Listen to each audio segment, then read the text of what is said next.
Now we move from one of our cities into some of the digital methods that we're using. And for that, I'd like to introduce Dr. Martin Leudel from University of Salzburg. And Martin, I've given you control of the screen. Yeah, thank you. Thank you for this introduction and the opportunity to present some research results today. I'm going to share some insights into how we use NetAScore to analyze bikeability and walkability, especially in the context of urban digital twins. To make the things more concrete and relatable, I've brought several examples from the Brussels region. And these examples help to show how the method works in practice and what kind of insights we can gain from it. Here is a quick overview of what I'm going to present. So NetAScore is a segment-based assessment of walkability and bikeability.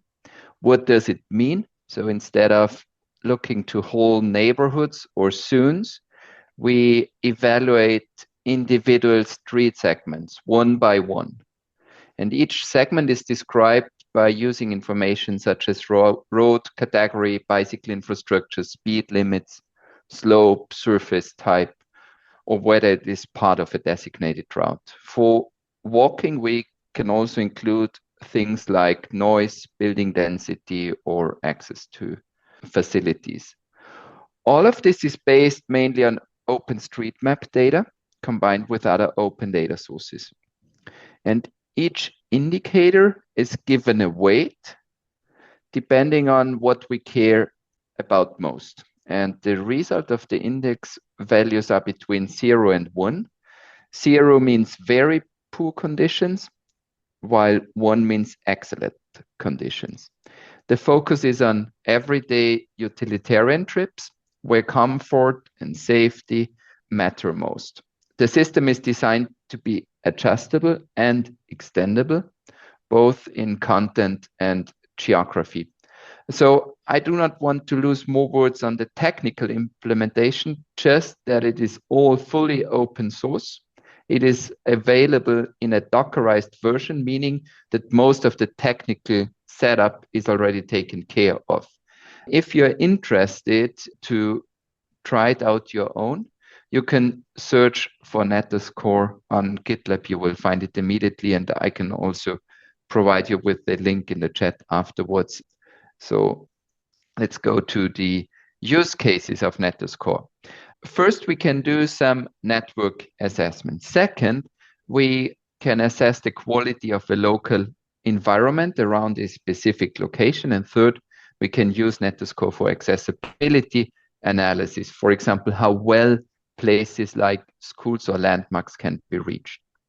The scope and the extent of each analysis, as well as the technical implementation, are dependent from the exact purpose of the analysis, obviously, the spatial scale, and the level of detail.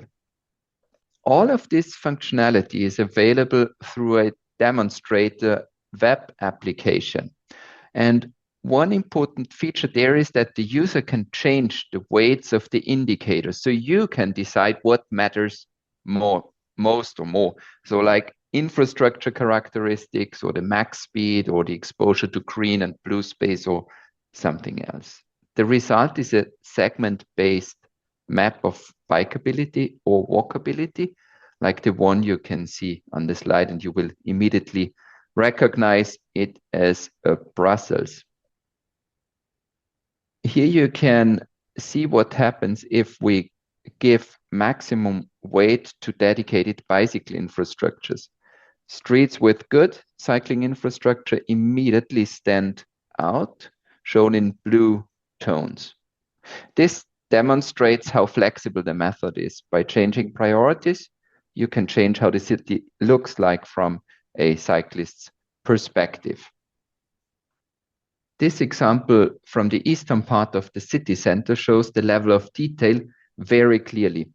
Different types of streets at the marked profile are rated differently. So you see the separated bicycle path which shows up as being very bike friendly. Then you have the main roads without cycling infrastructure appearing as non-bike friendly in the more orange tone. And then you have the small service road that falls somewhere in between. And this makes the results easy to explain and related to real-world experiences of cyclists. If we combine two things, namely how suitable a street is for cycling and how important that street is in the network, we get a very powerful input for prioritizing investments. In simple terms, we want to spend money only where we can expect the biggest impact. This is an example from Austria. So we use a node-to-node routing with a preference for bikeable roads to reveal patterns of centrality of segments in a network. In a further step, we considered segments with the bikeability below 0.75 as gaps. So this is a very high standard. And combining this with the centrality analysis you saw in the previous slide, segments with high potential emerge. And they are good candidates for upgrades because improving them can significantly improve the overall network quality. Now back to Brussels for an example of how to use NetAScore for routing. This map shows the shortest route between an origin and a destination. And as you can see, the shortest route is not always the most pleasant or safest route for cyclists. If we allow a small detour, we can do much better. Here, the route is optimized for bikeability, not just distance. And this is a trade-off between maximum detour and level of bikeability. But this results shows a much more comfortable cycling route. And such optimizations can be integrated easily in any routing applications. Sometimes we are less interested in routes and more interested in the quality of the environment around locations or places. For example, how bikeable or bike friendly is the environment around someone's home or workplace. This matters a lot because a bike friendly environment strongly increases the likelihood of choosing active mobility. If we do the same analysis of the same location for walkability, different problems become visible. The grid-based visualization shows average walkability or bikeability values, making it easier to spot problem areas around around any location, basically. Now, a different type of analysis, namely accessibility analysis. Here, the question could be like, how well is mannequin piss accessible by foot? And we calculate routes from hundreds of starting points and then map the average quality of these routes. And this shows from which direction a place is very easy or difficult to reach on foot in this case. In the background, you can still see the fully assessed street network, which the accessibility results are based on, right? And we can repeat the same analysis for cycling. And the result looks quite different because the bike network quality is different from the walking environment. And again, the difference is simply explained by the differences in bikeability across the network. And this highlights why mode-specific analyses are so important. All of this is embedded in the context of urban digital twins within the CITWIN project. To integrate NetAScore, we developed a geo-pipeline controlled via a REST API and using standardized interfaces. Inputs can be locations, points of interest, or origin destination data. And workflows are predefined, for example, for analyzing accessibility or coverage of planned infrastructure.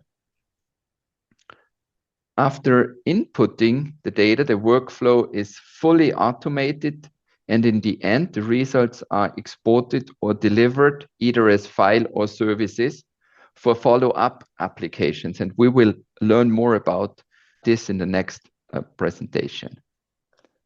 To wrap up, here are the main benefits of NetAScore. It is globally applicable. It is fully automated. It is based on standardized interfaces. It is highly adaptable and expandable. And very importantly, it is transparent. And this transparency is crucial in digital twins, which should not be black boxes, as it is often the case. Of course, there are some limitations as well worth mentioning. NetAScore depends heavily on the data quality, and poor data obviously leads to poor results. Also, streets are represented as lines in OpenStreetMap, which means some very detailed spatial aspects cannot be adequately modeled.